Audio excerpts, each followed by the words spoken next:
Paano bumili ng stocks ng Jollibee na legit? Kailangan mo mag-open ng account sa isang legit stock broker sa Philippine Stock Market. Ito yung link ng Philippine Stock Exchange website para ikaw mismo ang makapaghanap ng mga legit stock brokers.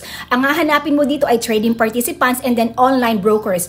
Ang mga example naman ng mga legit stock brokers like Call Financial, BPI Trade, BDO Securities, First Metrosec at marami pang iba.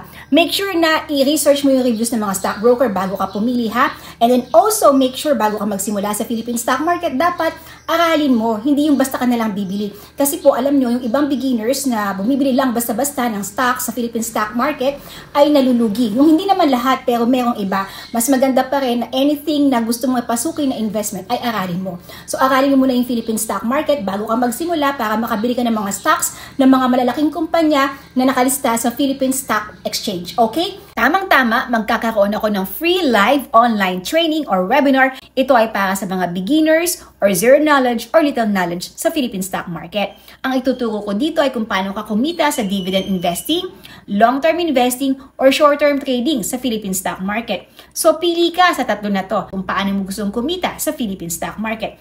Online po ito. Ilalagay ko yung link dito at sa comment section, mag-register ka na.